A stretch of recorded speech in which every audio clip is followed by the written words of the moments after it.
बिहार में विधानसभा चुनाव के लिए अब केवल 1 साल का वक्त रह गया है और इस बीच में नीतीश कुमार ने भारतीय जनता पार्टी के ऊपर दबाव बनाना शुरू कर दिया है। नमस्कार, हिंद इंडिया न्यूज में आपका स्वागत है। बात आज बिहार के सियासत की, नीतीश कुमार की। बिहार के मुख्यमंत्री नीतीश कुमार पावर पॉलिटिक्स और प्रेशर पॉलिटिक्स के माहिर माने जाते हैं और नीतीश कुमार ने एक बार फिर से अपने सहयोगी भारतीय जनता पार्टी पर दबाव बनाना शुरू कर दिया है। दरअसल जनता दल यूनाइटेड के बिहार के अध्यक्ष उमेश सिंह कुशवाहा ने एक बड़ा बयान देते हुए कहा है कि बिहार एनडीए में हम बड़े भाई थे और बड़े भाई रहेंगे। जबकि बिहार विधानसभा की ताजा राजनीतिक स्थिति यह है कि नीतीश कुमार के पास फिलहाल 45 विधायक हैं और भारतीय जनता पार्टी के पास 77 विधायक हैं और इसके बावजूद नीतीश कुमार की पार्टी के प्रदेश अध्यक्ष का यह कहना कि हम बड़े भाई थे और बड़े भाई रहेंगे, यह भारतीय जनता पार्टी को परेशान करने जैसा है। दरअसल बिहार में एनडीए का कुनबा इतना बड़ा हो गया है कि उनको समेटना एनडीए के घटक दलों के लिए, खास तौर पर जो एनडीए के बड़े दल हैं, केंद्रीय स्तर पर भारतीय जनता पार्टी और राज्य स्तर पर जनता दल यूनाइटेड, ये दोनों के लिए किसी चुनौती से कम नहीं है।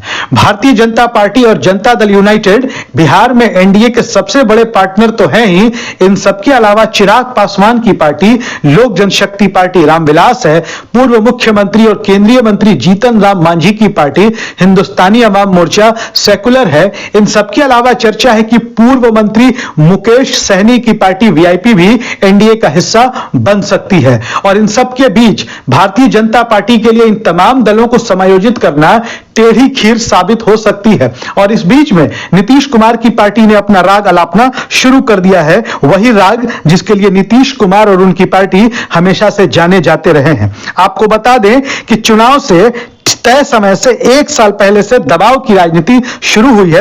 लोकसभा के चुनाव की बात करें तो भारतीय जनता पार्टी 17 पर लड़ी थी, जनता दल यूनाइटेड 16 पर, एलजेपी 5 पर, हम 1 पर और उपेंद्र कुशवाहा की पार्टी राष्ट्रीय लोक मोर्चा भी 1 सीट पर चुनाव लड़ी थी। वहीं 2019 की बात करें तो भाजपा और जदयू दोनों 17 सीटों पर लड़े थे, लोजपा 6 सीटों पर लड़ी थी। 2020 के विधानसभा चुनाव में जेडीयू 122 पर लड़ रही थी, बीजेपी 121 पर लड़ रही थी। बड़े भाई की भूमिका में जेडीयू थी, फिर इसमें जेडीयू ने 7 सीट हम और बीजेपी ने 11 सीट अपने कोटे से वीआईपी को दे दी। 2010 के विधानसभा चुनाव की बात करें तो जेडीयू 141 और बीजेपी 102 सीट का समझौता हुआ था। 2009 के लोकसभा चुनाव में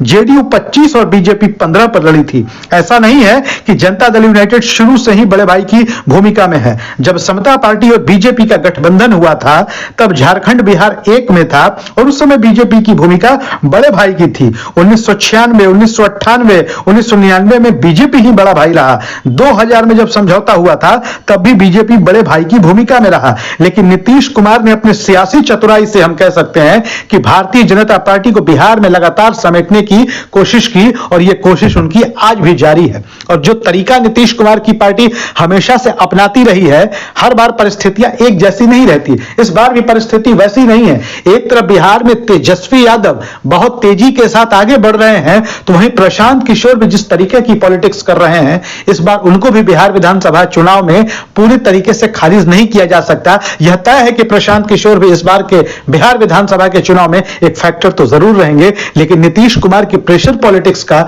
भारतीय जनता पार्टी क्या करेगी, यह देखना दिलचस्प होगा।